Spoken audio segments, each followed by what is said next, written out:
Scientific Industries, manufacturer of laboratory instrument, Valasaravakkam, Chennai. நலம் தரும் நல்லார் சித்த மருத்துவமனை, கிருஷ்ணகிரி, சென்னை. வணக்கம், நான் திருசக்தி சுந்தரராமன் பேசுகிறேன். தொடர்ந்து உங்கள்கிட்ட வள்ளுவம் சேனல் மூலமாக பேசிக்கொண்டிருக்கிறேன். நீங்களும் பார்த்து ரசித்து கொண்டிருக்கிறீர்கள். அதே சமயம் நீங்கள் எவ்வளவு ரசிக்கிறீங்க அப்படிங்கிறது எங்களுக்கு அதிக ஊக்கத்தை கொடுக்கும். அது இன்னும் எங்களுடைய முயற்சிகளை வெற்றிகரமாக்கும். அப்படின்னா என்ன செய்யணுன்னா, நீங்கள் தொடணும். சப்ஸ்கிரைபுன்னு இருக்குது பாருங்கள், அதை நீங்கள் அழுத்திட்டிங்கன்னா போதும்.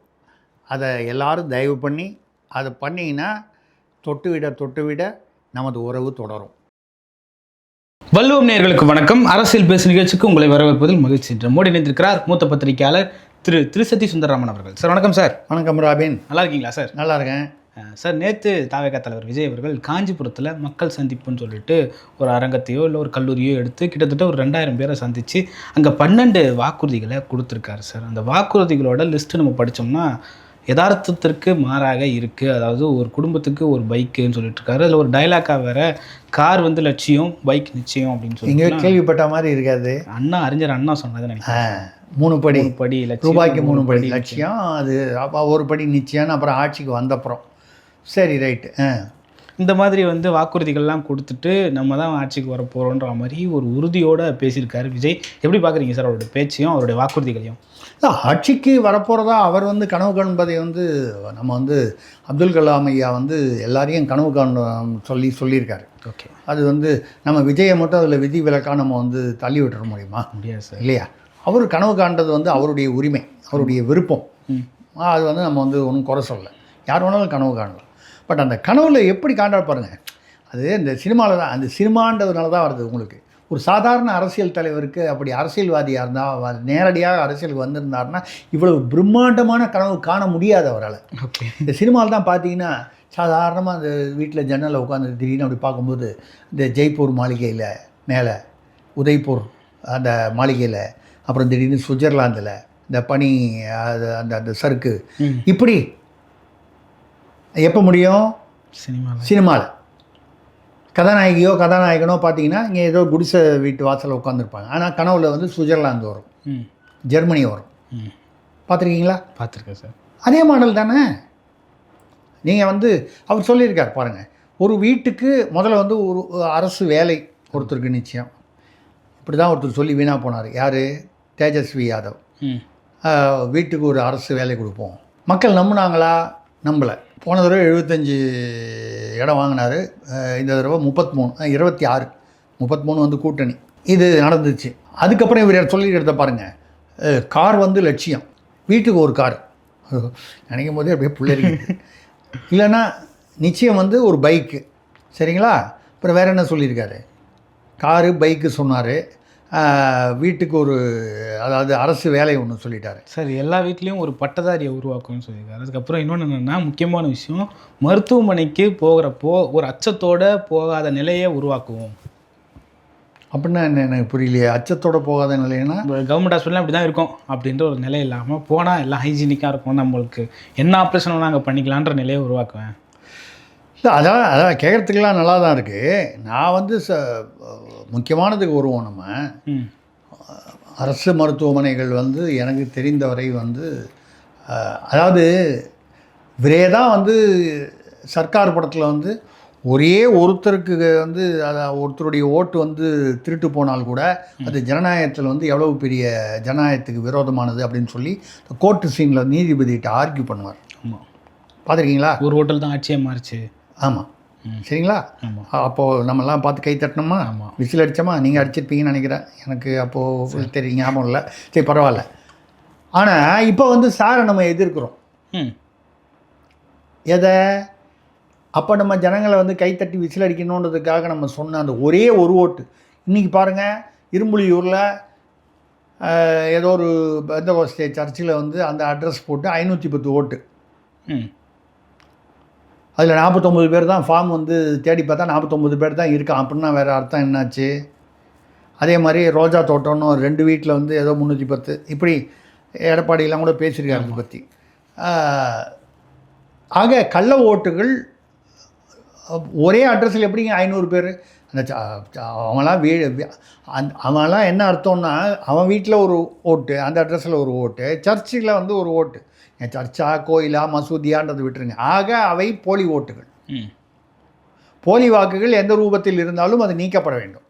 இந்த சாரில் வந்து நீங்கள் வந்து ஏற்றுக்கிறீங்க ஏற்றுக்கலைங்கிறத விட அதில் உள்ள குறைபாடுகள் ஏதாவது இது தாராளமாக வந்து சொல்லலாம். எந்த ஒரு திட்டத்திலையும் குறைபாடுகளே இல்லாத ஒரு திட்டம் என்பது எந்த அரசாலும் கொண்டு வர முடியாது. அந்த வகையில் வந்து சொல்வதற்கு எல்லாருக்கும் உரிமை இருக்குது, அதுவும் அரசியல் கட்சின்ற முறையில். அவருக்கு இந்த அங்கீகாரம் பெற்ற கட்சி என்னை கூப்பிடவே இல்லை. நான் தேசிய இது ஆணையத்துக்கு வந்து தேர்தல் ஆணையத்துக்கு நான் கடிதம் எழுதியிருக்கேன். ஐயா, நீங்கள் பதிவு பெற்ற கட்சி தான், நீங்கள் இன்னும் அங்கீகாரம்னு தேர்தலையே நிற்கலை. தேர்தலில் நின்று குறிப்பிட்ட சதவீதம் ஓட்டுகள் வாங்கி அதெல்லாம் தாண்டின அந்த ஒரு அளவுகோலை தாண்டினாதான் நீங்கள் அங்கீகாரம் பெற்ற கட்சியாவீர்கள். பதிவு பெற்ற கட்சினா 7 பேர் சேர்ந்து, இப்போ நம்ம 3 பேர் இருக்குமா, ஒரு கேமராக்காரரையும் சேர்த்து இன்னும் 4 பேர் நீங்கள் சேர்த்திங்கன்னா 7 பேர் சேர்ந்து ஒரு கட்சி ஆரம்பிக்கலாம், பதிவு பண்ணலாம். ஆனால் அது அங்கீகாரம்னா தேர்தலில் நின்று அந்த குறிப்பிட்ட வாக்குகள் பெற்று இவ்வளவு வாக்கு வங்கி ஏதோ கணக்கு இருக்குது. சார், விஜய் என்ன சொல்கிறாருன்னா, பதிவு செய்யப்பட்ட கட்சியாகவே இருந்தாலும் மக்கள் செல்வாக்கு அதிகம் உள்ளவர்களுடைய கட்சியாக இருக்குது, என்ன என் கூப்பிடலன்னு கேட்குறாரு. நியாயம் தானே? மக்கள் செல்வாக்குங்கிறது எது? அந்த சினிமா தேட்டரில் விசில் அடிக்கிறத வச்சு சொல்கிறீங்களா? இல்லை, எதை வச்சு சொல்கிறீங்கன்னு எனக்கு தெரியல. மக்கள் செல்வாக்குங்கிறது எதை வச்சு நீங்கள் வந்து முடிவு பண்ணணும்? தேர்தலுடைய முடிவுகளை வச்சு அதுதான் வச்சுருக்கேன். எல்லாமே நீங்கள் வந்து இப்போ நான் வந்து நான் எவ்வளோ புத்திசாலின்னு எனக்கு தெரியும். அதனால் எனக்கு ஏன் வந்து 12ஆம் கிளாஸில் வந்து எனக்கு ஃபஸ்ட் கிளாஸ் மார்க் போடல, எனக்கு ஏன் டிஸ்டிங்ஷன் 75 மார்க் போடல அப்படின்னு நீங்கள் கேட்டிங்கன்னா, நீங்கள் பரீட்சை எழுதுங்க ஐயா. பரீட்சையே எழுதலை, நீங்கள் என்ன சொல்கிறீங்க? நான் ஃபஸ்ட் ரேங்க் ஸ்டேட்லேயே நான் தான் ஃபஸ்ட்டு வருவேன்னு சொல்கிறீங்க. ஐயா, நீங்கள் வரலாம், வருவதற்கு வாய்ப்பு இருக்கலாம். தயவு பண்ணி கொஞ்சம் அந்த பேனாவை எடுத்து பேப்பரை எடுத்து பரீட்சை எழுதுங்கன்னு சொல்கிறோம், வேறு ஒன்றும் கேட்கல. நம்ம இங்கே பரீட்சையே எழுதாமல் நான் தான் ஸ்டேட்டில் ஃபஸ்ட்டுன்னு சொல்லிக்கிட்டே இருந்தீங்கன்னா என்ன அர்த்தம்? இதுதான் ஒன்று.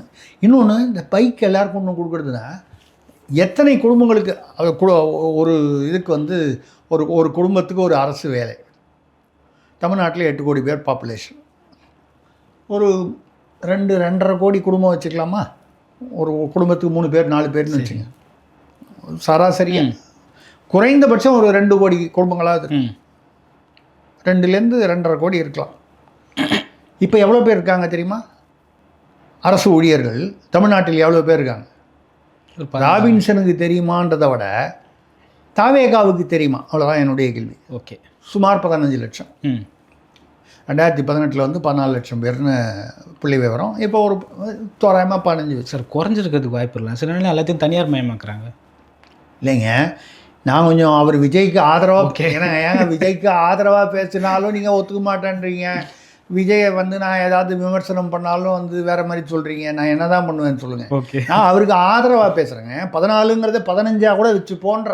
ஓகே, நீங்கள் 12 13 ஆயிருக்கலாம்னு சொல்கிறீங்க. ரிட்டையர் ஆகிருப்பாங்க, தனியார் மயமாக்கிட்டாங்க, அதெல்லாம் சொல்கிறீங்க, எனக்கு புரியுது. நான் வந்து அவர் புதுசாக வரவருக்கு எப்பவுமே நம்ம வந்து ஒரு வாய்ப்பு கொடுக்கணும்ல. நம்ம எப்போ பாரு இவங்களே வந்து இருக்கணும்னு புதிய வரவுக்கு ஒரு வாய்ப்பு கொடுக்க வேணாமா? அவர் கொஞ்சம் நம்ம ஸ்கூலில் வந்து சொல்லுவாங்க, அது அந்த பையனுக்கு புரியலன்னா வந்து நீ முன்னால் வந்து ஃப்ரண்ட் பெஞ்சில் உட்காருப்பா, உனக்கு கொஞ்சம் புரியுதா பார்ப்போம். அந்த மாதிரி நான் கூப்பிட்டு விஜயை ஃப்ரண்ட் பெஞ்சில் உட்கார வைக்க ட்ரை பண்ணுறேன். நீங்கள் வந்து தடுக்கிறீங்க பாருங்கள். உங்களுக்கு பாருங்கள், நீங்கள் தாவேக்கா எதிர்ப்பாளர் என்று எனக்கு தெரிந்து விட்டது. ஆமாம், எங்கள் தலைவர் விஜய் வந்து அது சொன்னாரா பாருங்கள். எவ்வளோ பேர் வந்து இப்போ அரசு ஊழியர்கள் 15 லட்சம் வச்சுங்க, சுமார் கூட குறைச்சி ஒரு 2 கோடியாவது வேணும் குடும்பத்துக்கு ஒருத்தர்னா. குறைந்தபட்சம் 2 கோடிக்கு மேலே போகலாமே தவிர குறையாது. எங்கே இருக்குது அரசு வேலை? சரி, சம்பளம் ஏற்கனவே 10 லட்சம் கோடி கடன் தமிழ்நாடு அரசுக்கு. 15 லட்சத்துலேருந்து 2 கோடி அரசு வேலை எங்கெங்கே கிடைக்கும்? அரசு துறை எந்த துறையில் சேர்த்துப்பீங்க? அதாவது நான் பிரம்மாண்டமான ஒரு தாஜ்மஹால் கட்டுவேன், கரெக்டு. முதல்ல பேப்பரில் ஒரு டிராயிங் போடணுமா இல்லையா? நீங்கள் அப்புறம் கட்டடம் கட்டுறதுக்கு கல் வாங்குறது, சிமெண்ட் வாங்குறது, மணல் வாங்குறது, நிலம் வாங்கி இதெல்லாம் வாங்குறது, யார் கட்டுறதுக்கு ஏற்பாடு பண்ணுறது, இதெல்லாம் ரைட்டு. முதல்ல குறைந்தபட்சம் ஒரு டிராயிங் வேணும்ல. அது மாதிரி இதுக்கு வந்து என்ன அப்படிங்கிறது எங்கேருந்து வரும், எந்த துறைகள். அதுக்கப்புறம் ஒருத்தர் பைக்கு. இதுவரை தமிழ்நாட்டில் எத்தனை பைக்குகள் இருக்குது? ரெஜிஸ்டர் பண்ணுது. தமிழ்நாட்டில் இத்தனை ஆர்டிஓக்கள் இருக்குன்னு கணக்கு வச்சுருக்காரா? அந்த ஆர்டிஓக்களில் மொத்தம் வந்து எத்தனை பைக்குகள் இல்லை கார்கள் இருக்குது? முதல்ல பைக்குகள் வரும், காரு தான் லட்சியம், அதை விட்டுருங்க. நிச்சயத்தை பார்ப்போம் முதல்ல.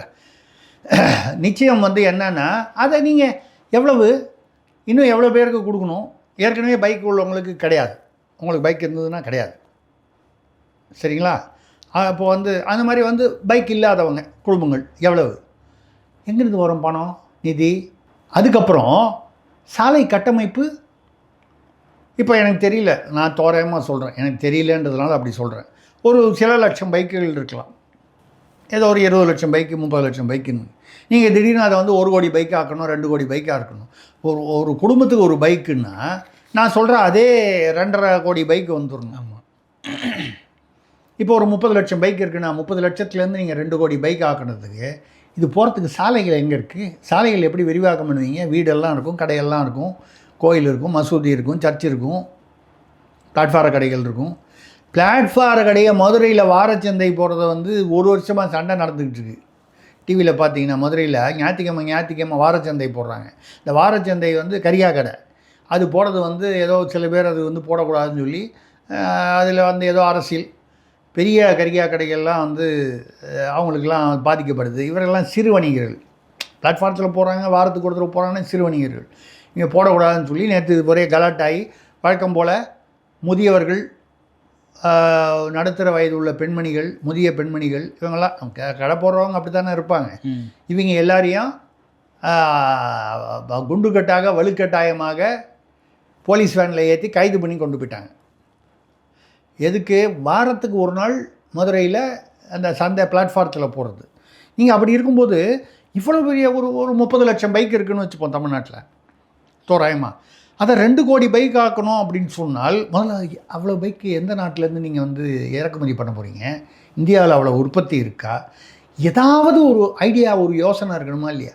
அது யாரெல்லாம் வந்து இவருக்கு வந்து பக்கத்தில் இருந்து ஐடியா கொடுக்குறாங்கன்னு தெரியல. பிரம்மாண்டமான ஐடியா. சினிமா எனக்கு தெரிஞ்ச வரைக்கும் இவர் கூட இருக்கிறவங்களாம் வந்து இந்த சினிமாக்காரங்களாகவே வச்சுருப்பாரோன்னு எனக்கு ஒரு சந்தேகம், ஆலோசனைக்கு. அவங்க அந்த சினிமாவில் வந்து இந்த திரைக்கதை எழுதுகிற மாதிரியே வந்து எழுதி கொடுக்குறாங்க இவருக்கு. அதுக்கு எங்கள் ஆட்களே பரவாயில்ல போல இருக்குது. எங்கள் ஆட்கள்னால் உங்களுக்கு புரியும். ஏதோ ஒரு 90 சீட்டு எழுதி தருவாங்க, அதை பார்த்து நாங்கள் படிச்சுட்டு போவோம். அவங்களே பரவாயில்ல போல இருக்குது. அவங்க சொல்கிற கதையை விட பெரிய கதையாக இருக்குது சார். ஆனால் அவர் மனசில் வந்து யோசித்து சொல்லியிருக்காரு சார், தமிழ்நாட்டு இளைஞர்கள் வேலைவாய்ப்பு இல்லாமல், பைக் இல்லாமல், கார் இல்லாமல் எவ்வளோ கஷ்டப்படுறாங்கன்றது தெரியுது. எல்லாருக்கும் ஒரு பைக் கொடுப்பேன்னு சொல்கிறாரு. அவர் மனசை பாராட்டணுமே சார். நம்ம அவர் மனசை பாராட்டலாங்க, பணம் எங்கேருந்து வருன்றதையும் சேர்த்து சொன்னால் அந்த மனசை வந்து இன்னும் கொஞ்சம் அதிகமாக பாராட்டலாமேன்னு சொல்கிறேன். அது தெரிஞ்சுக்கிட்டாக்க அதிகமாக பாராட்டலாமேன்னு. சப்போஸ் இல்லாமல் சொல்லுவாரா சார்? திட்டம் இல்லாமல் சொல்லுவாரா? திட்டம் இல்லாமல் சொல்லுவாராவா? கரூரில் என்ன திட்டம் இருந்ததுன்னு நம்ம தான் பார்த்தோம்ல. அப்போ நம்ம அந்த கேள்வி வருது இல்லையா நமக்கு? கரூர் மாதிரியே இதையும் திட்டம் போட்டார்னா மக்கள் கதி என்ன ஆகும்? யார் அப்படி வச்சுங்க, கரூரில் ஒரு மாநாடு மறுபடியும் போகிறார் தலைவர் விஜய் அவர்கள், தவேகா தலைவர் விஜய் அவர்கள் தமிழ்நாட்டின் ஆட்சியை பிடித்து முதல்வர் ஆகிவிடுகிறார். அப்படியே பாருங்கள், பேன் பண்ணுங்கள், சினிமா சீன். முதல்வர் ஆகிட்டார், நாற்காலியில் உட்காந்துட்டார், எல்லாம் வந்து எல்லாருக்கும் ஒரு பைக்குன்னு சொல்லிட்டார், பணமெல்லாம் ஏற்பாடு பண்ணுறாரு.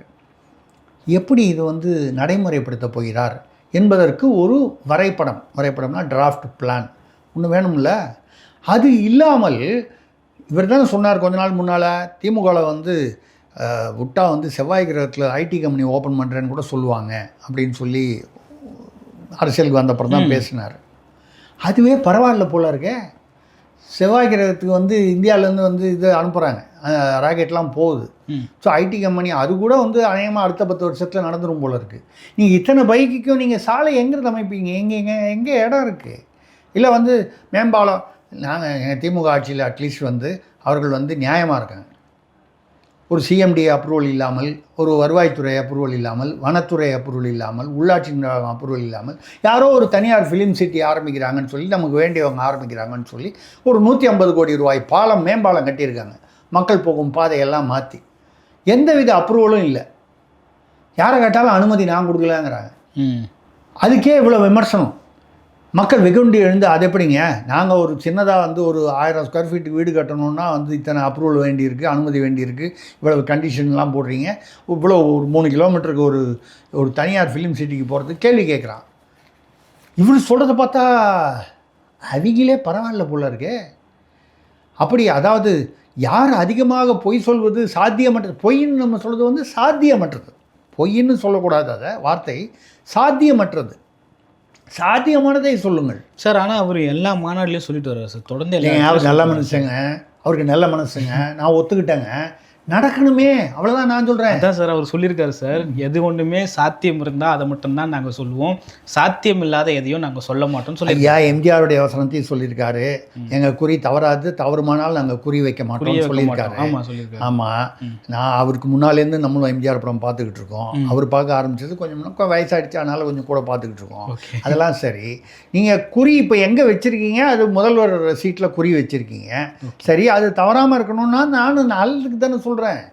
நீங்கள் சொல்வதை வந்து மக்களுக்கு நம்பிக்கை ஏற்பட வேண்டும். ஓகே, இப்போ நான் சொல்கிற வந்து சாலை எங்கே இருக்குது, பணம் எங்கே இருக்குது, எங்கேருந்து நிதி வரும், எங்கேருந்து வரும் அப்படிங்கிறதெல்லாம் கேட்டால் பணம் எங்கே இருக்குன்னு கேட்குறீங்க. சினிமாவில் உச்ச நட்சத்திரமாக இருந்தவர், பல கோடி காசு வச்சுருக்காரு, ஆதரவுனா காசு வச்சு, அப்படியே இல்லைனாலும் உலக வங்கியில் வாங்குவாங்க, இந்தியா கிட்ட கடன் வாங்குவாங்க, கடன் வாங்கி செய்வாங்க சார். உலக வங்கியில் விஜய் கேட்டால் கொடுத்துருவாங்களா? தமிழ்நாடு அரசு ஏங்க அப்படி தெரிஞ்சிருந்தால் அவர் நம்ம ஐயா ஸ்டாலின் வாங்கியிருக்க மாட்டாரா? அவர் பாவம் மெட்ரோ பாருங்கள், மெட்ரோ திட்டம் வந்து ஏதோ தப்பாக ஃபில்அப் பண்ணி அனுப்பிச்சிட்டாங்க. அது 10,000 12,000 கோடி 2 கோவையிலையும் மதுரையிலையும் அது தப்பாக ஃபில்அப் பண்ணி கொடுத்துட்டாங்கன்னு டிபிஆரை திருப்பி அனுப்பிச்சிட்டாங்க.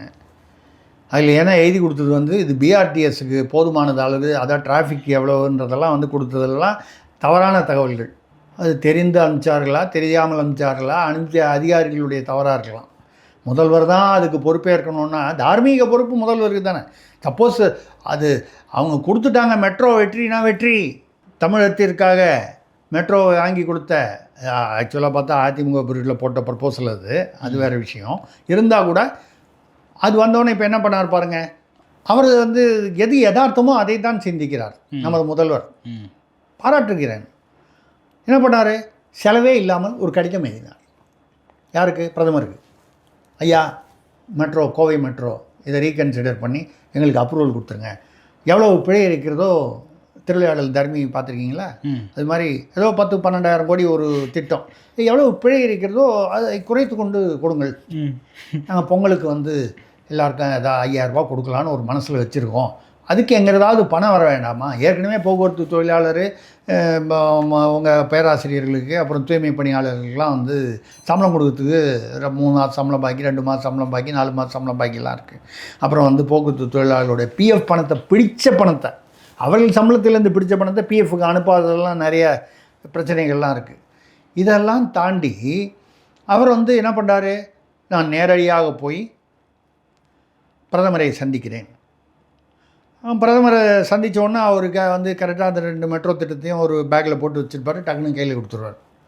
இங்கே உள்ள டிபிஆரை திருத்தி அதை வந்து இனிமேல் அனுப்பிச்சு அடுத்த 5 மாதத்துக்குள்ளே அது வந்து எவ்வளோ தூரம் வருங்கிறது ஒரு பெரிய கேள்விக்குறி. சரி, அது ரைட்டு. அவங்களுடைய கவலை என்னென்னா, இப்போ ஏதாவது வந்து இப்போ எங்கேயுமே தூய்மை பணியாளர்களுக்கு அந்த பணி நிரந்தரம் பண்ணோன்னா அவங்க வந்து தொடர்ந்து 4 மாதமாக போராடி கொண்டிருக்கிறார்கள். ஒரு ஊராக உண்ணாவிரத போராட்டம்லாம் இருந்திருக்காங்க, எல்லா இடத்துலையும் இருக்காங்க, ஊராக இருக்காங்க, மாவட்டமாக. இதை வந்து எப்படி கண்ட்ரோல் பண்ணுறதுன்னா, முதல்ல காலையில் இலவச உணவு, அதுக்கப்புறம் இப்போ 3 வேளை இலவச உணவுன்னா அதுக்கு ஒரு கான்ட்ராக்ட் விட்டாங்க. சரி, அதுக்கப்புறம் 60% தான் வந்து சாப்பாடே வருது, அதுவும் பல மணி நேரங்கள் கழித்து தான் வருது. ஏன்? பணம் இல்லை, கஜானாவில் நிதி இல்லை. இப்போவே வந்து ஆலோசனை கூட்டம்லாம் போட்டிருக்காங்க. வந்து பொங்கலுக்கு பீகார் மாடலில் நம்ம அவங்க 10,000 ரூபா கொடுத்தா மாதிரி நம்ம ஒரு 5,000 ரூபா கொடுத்தோம்னா ஜெயிச்சிடலான்னு ஒரு கணக்கு போடுறாங்க. அது வந்து நம்ம வந்து ஒன்றும் சொல்லலை. நம்ம கூட பாஜக செய்தால் சரி என்று நம்ம சொல்லலை. நம்ம போன தடவை பேசும்போது பீகாரில் 10,000 ரூபா கொடுத்தது உரிமை தொகையா என்றால் அதுவும் ஒரு வகை இலவசம்தான் என்று அதை விமர்சனம் தான் செய்தோம். ஆமாம், அரசியலுக்காக, தேர்தல் அரசியலுக்காக செய்த அது கொடுக்கப்பட்ட இலவசம் தானே தவிர அதற்கு பெயர் வந்து உரிமை தொகைன்னு சொன்னதுனால அப்படின்னு சொல்லி நான் பல நிகழ்வுகளில் பேசியிருக்கேன். இது மாமியார் செய்தால் அது வந்து மண்குடம், மாமியார் அது மாட்டுப்பொன் உடைத்தால் வந்து அதாவது மருமகள் உடைத்தால் பொன் குடம் அப்படின்னு வந்து நம்ம வந்து அப்படி பேசலை. நம்ம ஓகே, நெற்றிக்கண் திறந்தாலும் குற்றம் குற்றமேன்னு தான் சொல்கிறான். ஓகே. ஒரு தவறு செய்தால் அதை தெரிந்து செய்தால் அவன் தேவன் என்றாலும் விடமாட்டேன் என்று தான் சொல்கிறோம். அந்த வகையில் நீங்கள் அது இலவசம், சரி இலவசங்கிறது வந்து வந்துருச்சு. இப்போ சீமான் கூட சொன்னார், இலவசங்கிறது வந்து அவங்க மக்கள்கிட்டேருந்தே பணத்தை வாங்கி மக்கள்கிட்டே கொடுக்குறது, அதுவும் வந்து ஆண்கள்கிட்டேருந்து பணத்தை பிடுங்கி பெண்கள்கிட்ட கொடுக்குறது அப்படின்னு விஷயத்தை மென்ஷன் பண்ணி சொன்னார். ஆமாம் சொன்னார். அதெல்லாம் வந்து அது உண்மைதான். நம்மளும் அதே தானே சொல்கிறோம். இலவசங்கள் மக்களை சோம்பேறிகளாக்கும். இப்போ இந்த தூய்மை பணியாளர்களுக்கு 3 வேளை சாப்பாடு போகிறதுக்கு பதிலாக அந்த காசுக்கு அவனை பணி நிரந்தரமாக்கிட்டா அவனுக்கு வந்து பிஎஃப்ஓ, இஎஸ்ஐயோ இல்லை அதோடைய அரசு சலுகைகள்லாம் கிடைக்கும். ரெண்டாவது ஒரு ஒரு ஒரு ஆணுக்கு ஒரு சுயமரியாதை இருக்கும்ல. எதையுமே இலவசமாக நீங்கள் கொடுக்கும்பொழுது அப்போ தானே நீங்கள் வந்து ஓசி பஸ்ஸு, நீங்கள் வந்து நாங்கள் கொடுக்குற பணத்தில் தான் லிப்ஸ்டிக் போடுறீங்க, நீங்கள் வந்து அம்மாவும் பொண்ணும் ஃபோனில் பேசிக்கிறீங்க, இப்படிலாம் வந்து நீங்கள் இழிவுபடுத்துகிற மாதிரி இல்லாமல் அது கூலி வாங்கினா கூட சொந்தமாக வந்து நான் வந்து அந்த கூலி வாங்கி அதில் நான் உழைத்து சாப்பிடுகிறேன் என்பது சுயமரியாதையா இல்லையா? இப்போ தமிழ்நாட்டு மக்களை சோம்பேறிகளாக்கி சுயமரியாதை இல்லாமல் ஆக்கியது இந்த திராவிட மாடல் ஆட்சி. இதை நான் வந்து திமுக மட்டும்தான் செய்ததுன்னு சொல்ல வரல, அதான் திராவிட மாடல்னு சொல்லிட்டேன். ஏன்னா இவங்க செஞ்சது அவங்க வந்து மறுபடியும் பண்ணுவாங்க. அதே தான் டாஸ்மாக்கும் 1000 ரூபாய் அங்கே வந்து இலவசமாக கொடுத்துட்டு மாதம் 4000 5000 டாஸ்மாக் மூலமாக பிடிங்கிட்டு போகிறது வந்து இது ஒரு ஸ்ட்ராட்டஜி தான், இது ஒரு வியூகம் தான். மக்களுக்கு அது புரிகிற வரைக்கும் இந்த மாதிரி ஏமாற்று வேலைகள் நிச்சயமாக நடந்து கொண்டு தான் இருக்கும். அந்த மாதிரி வரும்பொழுது விஜய் வந்து அதாவது எந்த விதத்தில் கொண்டு போக வேண்டும் என்றால் மக்களுடைய நம்பிக்கையை சம்பாதிக்கும் அளவுக்கு அவருடைய வாக்குறுதிகள் அமைய வேண்டும். இன்றைக்கி என்ன பிரச்சனை மக்களுக்கு? ஒன்று, பெண்களுக்கான பாதுகாப்பு. விஜய் போன்ற ஒரு ஹீரோ, மாஸ் ஹீரோ, அதில் ஒன்றும் சந்தேகமே இல்லை, ஒரு பெரிய ஹீரோ அவர். அதனால தான் அந்த ஈர்ப்பு இருக்குது. இப்போ அவர் வந்து என்னுடைய எல்லா தங்கச்சிகளும் சகோதரிகளுக்கும் நிச்சயமாக நான் ஆட்சிக்கு வந்தால் அரசு பாதுகாப்பு கொடுக்கும். எப்படியெல்லாம் பாதுகாப்பு கொடுக்கும் வச்சு அதுக்குன்னு ஆள் வச்சுருக்கீங்களே, அவங்கள ஆலோசனை வச்சு திட்டம் போடுங்க, இப்படி கொண்டு வருவேன்னு சொல்லுங்கள். சொல்லியிருக்காரு சார், நோ காம்ப்ரமைஸ்ன்னு சொல்லியிருக்காரு சார். யாரோட பாதுகாப்பில் நோ காம்ப்ரமைஸ். ஏங்க இந்த மாதிரி நானும் வந்து மக்கள் எல்லா செல்வங்களும் பெற்று இப்போது நீங்கள் வந்து திடீர்னு வந்து தெரியாது, நீங்கள் திருமணம் ஆகாதவர் என்று நான் நினைக்கிறேன். திடீர்னு ஒரு நாளைக்கு வந்து ஐயா எனக்கு திருமண அழைப்புன்னு கொடுக்குங்க, நீங்கள் 16 பெற்று பெருவாழ்வு வாழ்க அப்படின்னு சொல்லி நான் உங்களுக்கு சொல்லலாம். முதல்ல அந்த 16 என்னன்னு முதல்ல எனக்கு சொல்ல தெரியணும். அதுக்கப்புறம் அது உங்களுக்கு அதாவது இது ஆக நீங்கள் வந்து நோ காம்ப்ரமைஸ் பெண்களுடைய பாதுகாப்பில். இதே தாங்க வந்து திமுகவும் சொல்லுது. எப்போது இவ்வளவு பிரச்சனைகள் வந்த பிறகும் வாரத்துக்கு வந்து ஒரு 4-5 செய்தித்தாளில் ஆல்மோஸ்ட் ஒரு நாளைக்கு கட்டம் போட்டு 3 நாளோ இந்த மாவட்டத்தில்னு போட்டு வரக்கூடிய அளவுக்கு அதில் பாதி பேரை வந்து சுட்டு பிடிக்க வேண்டிய ஒரு கட்டாயம் வேறு வருது. இப்படி வந்து சட்டம் ஒழுங்கு இருக்கும்போது பெண்களுக்கான பாதுகாப்பு குறைவு இருக்கும்பொழுது தமிழ்நாடு அரசு என்ன சொல்லுது? தமிழகம் அமைதி பூங்கா அமைதிக்கு சொல்கிறாங்களா இல்லையா? இரும்பு கரம் கொண்டு அடக்குவோம். நீங்களும் அதே இரும்பு கரம் தான். நாங்கள் இரும்பு கரம் ஏற்கனவே பார்த்துட்டோம். இரும்பு கரம் அது எவ்வளோ துரு பிடிச்சிருக்குன்னு ஏற்கனவே பார்த்துட்டோம். ஏற்கனவே உள்ளது வந்து எங்களுக்கு வந்து பழகி போன துருப்பிடித்த இரும்பு கரம். நீங்கள் புதுசு எப்படி இருக்கும்னு வேறு தெரியாது. அப்படி இருக்கும் பொழுது நீங்கள் மக்களுக்கு நம்பிக்கை அளிக்கிறார் போல் வந்து உங்களுடைய நீங்கள் சொல்லும் திட்டங்கள் விவரமாக இருக்க வேண்டும். அதுக்கப்புறம் நீங்கள் வந்து லட்சியம் நிச்சயம்னு நீங்களும் மாற்றிக்கலாம். அது அரசியல்வாதிகள்னு சொல்லும் பொழுது முன்னால் ஒன்று பின்னால் ஒன்று, நாங்கள் யாரும் எங்கள் குடும்பத்திலேருந்து அரசியலுக்கே வரமாட்டோம்னு சொல்லுவாங்க. அதுக்கப்புறம் வருவாங்க, அமைச்சர் ஆவாங்க, துணை முதல்வர் ஆவாங்க. அது எல்லா கட்சியிலையும் நடக்கும். இவர் மட்டும்தான் சொல்லலை, வாரிசு அரசியல் உள்ள அவர் ஐயா ராமதாஸ் கூட சொன்னார், என் குடும்பத்திலேருந்து வேறு யாராவது அரசியலுக்கு வந்தாங்கன்னா என்னை நடுத்தருவில் நின்று சாட்டையால் அடிங்கன்னு ஒரு காலத்தில் சொன்னார். மரத்தில் கட்டி வச்சு அடிங்கன்னார். மரத்தில் கட்டி வச்சு அடிங்கன்னார் நினைக்கிறேன் சார். இல்லை, மரத்தில் சொல்லியிருக்க மாட்டார்னு நான் நினைக்கிறேன். அப்போ ஆரம்ப காலத்தில் இவங்க தான் நிறைய மரத்தை வெட்டி போட்டாங்க.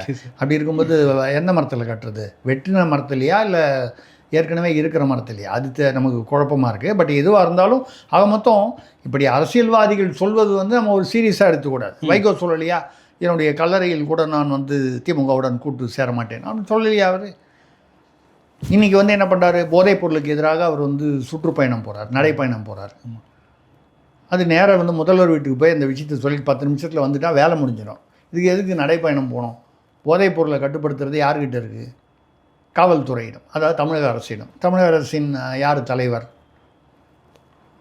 அடையாள தலைவர்.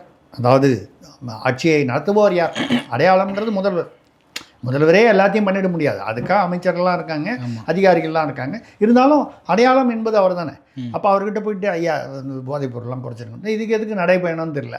இதில் வேறு என்னமோ நைட்டு இரவில் வந்து 11 சினிமாலாம் வந்து இங்கிலீஷ் சினிமா, தமிழ் சினிமாலாம் போட்டு காமிப்பாரு சொல்லியிருக்காரு. இங்கிலீஷ் படம்லாம் காட்டுறாரு சார். இங்கிலீஷ் படம்லாம் காட்டும். அது நடைப்பயணம். நடைப்பயணத்தும் போது வந்து இரவுகளில் வந்து அவளுக்கு பொழுதுபோக்குக்காக சார். ஆனால் ஸ்ட்ரிக்டாக ரூல்ஸில் ஷேவ் பண்ணிக்கணுமா, முடியெல்லாம் ஒட்ட வெட்டிக்கணுமா, அதெல்லாம் சொல்கிறாரு சார். போலீஸ் மாதிரி இருக்கணுமா பார்க்க. ஏங்கப்பா பின்னால் வரப்போகிற மாணவர்கள்லாம் நிறைய பேரை கூப்பிட்டு வந்து அவர் ஒரு மாணவரை கூப்பிட்டு கேட்டிருக்காரு, என்ன படிச்சிருக்கேன்னு. இங்கிலீஷ் லிட்ரேச்சர் அப்படின்னு சொல்லி, இங்கிலீஷ் லிட்ரேச்சர்னு ஷேக்ஸ்பியர் நாடகம் ஏதாவது ஒன்று பேர் சொல்லுன்ருக்காரு. அந்த ஆள் துண்டகானம், அந்த பையன் துண்டகானம் துணியை காணும் ஓடி போயிட்டான். இந்த மாதிரி கேள்வி கேட்டு வாத்தியார் டார்ச்சர் பண்ணுறாருன்னு சொல்லி தான் அவன் நடைப்பயணத்துக்கு வர்றான். ஸ்கூலுக்கு போனாலோ காலேஜுக்கு போனாலோ அங்கே வாத்தியார் இதே கேள்வியை கேட்டு டார்ச்சர் பண்ணுறாருன்னு சொல்லி தான் அவன் வந்து பயந்து போய் இங்கே வந்திருக்கான், தப்பிச்சுக்கு வரலான்னு. இங்கேயும் அதே கேள்வி கேட்டு அவனை டார்ச்சர் பண்ணால் அவன் என்ன, நம்மளுடைய இளைய தலைமுறை என்ன பண்ணும்? அந்த மாதிரி அது சரி ரைட்டு, அவர் வந்து அவருடைய பாணியில் ஏதோ பண்ணுறாரு, நடைப்பயணம் போகிறார். என்னன்னால் இப்படி வந்து சாத்தியம் உள்ளவா வந்து நீங்கள் பேசணும். இப்போ சீமான் பேசுகிறத கூட நான் வந்து ஒரு அவர் நாங்கள் ஆட்சிக்கு வந்தால் நாம் தமிழரில் பேசியிருக்காரு. இந்த ஊழல் செய்யும் அதிகாரிகள் வந்து அவர்களுடைய கல்வி தகுதிகளை வந்து ரத்து செய்வோம் பேசியிருக்கார். நல்ல திட்டம்தான். அதாவது முதல்வராக வராரா இல்லையான்றது அடுத்த விஷயம், வந்தால் அப்படி. ஆனால் நான் என்ன கேள்வி கேட்குறேன்னா, இந்த அதிகாரிகளுக்கு மேலே உட்கார்ந்து பண்ணுறாங்களே இதை ஊழல்கள், அரசியல்வாதிகள், இவர்களுடைய கல்வி தகுதிகளை நீங்கள் ரத்து செய்ய முடியாது. இவர்களுக்கு தான் கல்வி தகுதி எதுவுமே கிடையாது. எந்த காலத்தில் இவங்களுக்கு கல்வி தகுதி இருந்தது? அப்படி யாராவது வந்து கல்வி தகுதி இருக்குதுன்னு போட்டுக்கிட்டால் கூட அது டுபாகூரா வாங்கி விலை கொடுத்து வாங்கினதாச்சே அந்த பட்டங்கள். அந்த என்ன சொல்கிறது, கல்வி தகுதி பட்டங்கள்லாம் வந்து விலை கொடுத்து வாங்கினதாச்சே. அதை எப்படி ரத்து பண்ணுவீங்க சார்? ஆனால் நீங்கள் இப்போ இருக்கிறவங்கள சொல்கிறீங்க, சீமானோட இருக்கிறவங்க எல்லாம் படித்த பட்டதாக நினைக்கிறேன். ஏன்னா 24 தேர்தலில் பெரும்பான்மையாக டாக்டர்ஸ். நான் அவருடைய கட்சி சொல்லலைங்க, நான் அரசியலில் இன்றைக்கி ஆட்சியாளர்கள்னால் யார்? 67 வரைக்கும் காங்கிரஸ், அதுக்கப்புறம் திமுக, அதிமுக. இதை தாண்டி யாராவது ஆட்சியாளர்கள் தமிழ்நாட்டில் இருக்காங்களா? இல்லை. நான் ஆட்சியாளர்களில் இப்போ நம்ம பேச ஆரம்பிப்போமா? அனாவசியமாக உங்களுக்கு தான் வம்பு. எத்தனை அமைச்சர்கள் தமிழ்நாட்டில், ஒவ்வொருத்தருக்கும் என்ன கல்வி தகுதி, பேச ஆரம்பிப்போமா? ஏன் சார், படித்தவங்க பிடிஆர்லாம் இருக்கார் சார். இருக்கார், ஆனால் அவர் எங்கே வச்சுருக்கோம் நாங்கள்? அவர் படிச்சிருக்காரு, நிதி அமைச்சராக இருந்தார், தெரியாதனமாக உண்மையை பேசி தொலைச்சி விட்டார். நாங்கள் என்ன உண்மைக்கும் வாய்மைக்கும் நாங்கள் வந்து என்ன திருவள்ளுவர் வாய்மை, திருவள்ளுவர் சொன்னது எதுவுமே நாங்கள் கேட்குறதில்ல. தாவேக்கால கூட பேசிட்டு இருக்காராம் சார். யார்? பிடிஆர். தாவேக்காலையா? விதி வலியது, நம்ம என்ன பண்ண முடியும்? ரைட்டு.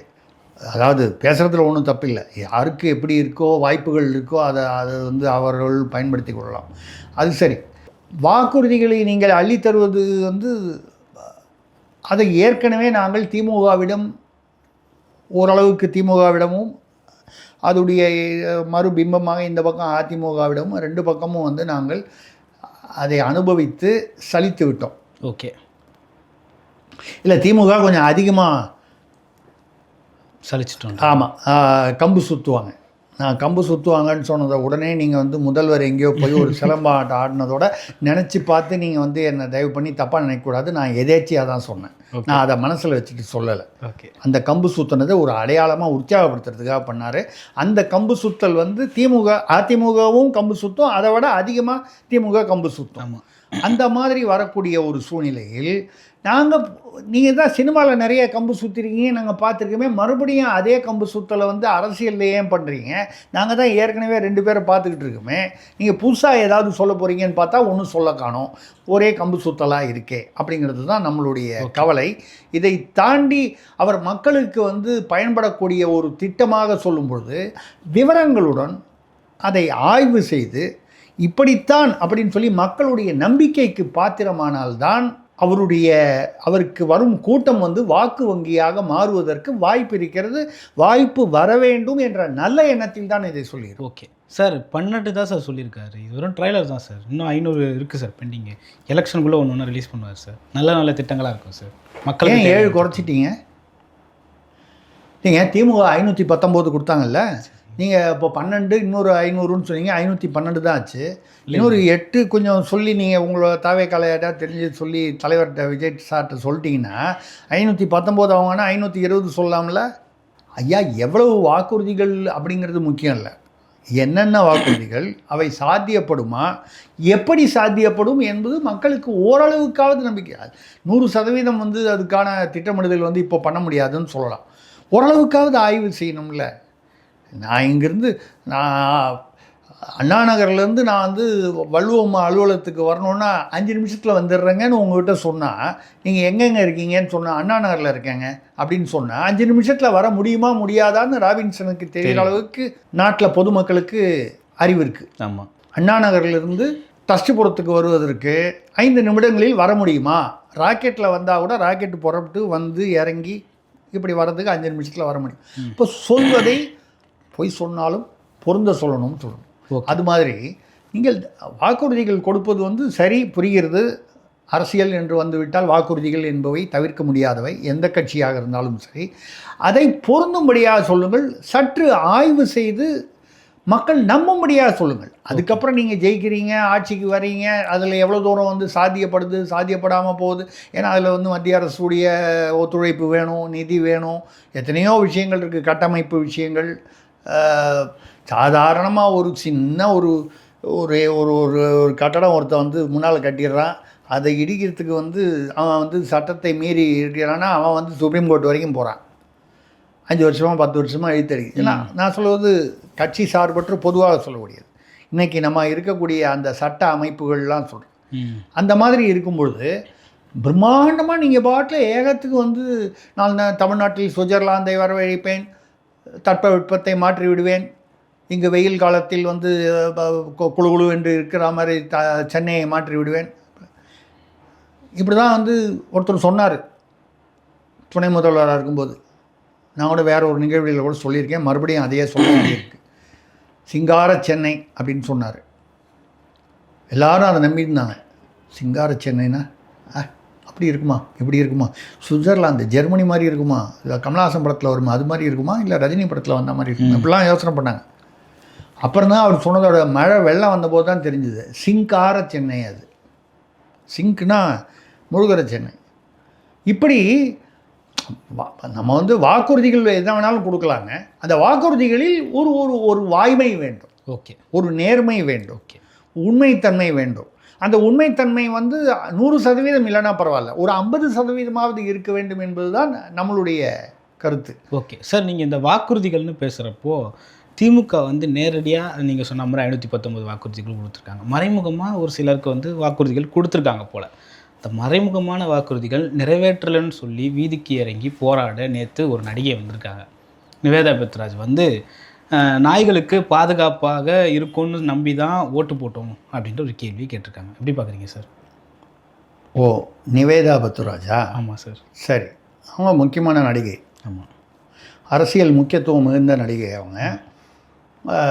இந்த ஃபார்முலா ரேஸு கரெக்ட், அவங்க துபாயிலலாம் ரேஸ்லலாம் கலந்துக்கிட்டாங்க, ஞாபகம் வந்துடுச்சு எனக்கு. சரி, ரைட்டு. அவங்க வந்து இந்த தெருநாய்களுக்கெலாம் வந்து அரசு நல்லது செய்யணும்னு நம்பி தான் ஓட்டு போட்டோம் அப்படின்னு சொல்லி அது கொடுத்துருக்காங்க. இப்போ வந்து ஏதோ அது அவங்களுக்கு ஏதோ அதிருப்தி, அவங்களுக்கு ஏதோ வருத்தமாக இருக்குது. அதனால தான் வந்து கையில் பார்த்தேன், அவங்களோட ஒரு வெள்ளை கலரில் ஒரு நாய்க்குட்டி வச்சுக்கிட்டு பேசுகிறாங்க, பின்னால் நிறைய பேர் வச்சுட்டு பேசுகிறாங்க. அவர்களுக்கு என்ன வருத்தம், அதிருப்தி என்ன, வந்து அவர்களுக்கு என்ன வாக்குறுதி கொடுக்கப்பட்டதுன்னு எனக்கு தெரியல. ஏன்னா 519 திருநாயை பற்றி எதுவும் இருந்ததா? எனக்கு இல்லை. 520வது சார். அதான் சார் சொன்ன மறைமுக வாக்குறுதி. அதான் சொல்கிறேங்க, 519 தாண்டினது. ஆமாம், 519 பொதுமக்களிடம் கொடுத்தது. 520, 21 நீங்கள் நம்பர் எவ்வளோனா வச்சுங்க, அது எனக்கு தெரியல, எனக்கு அவ்வளோ தூரம் தெரியல.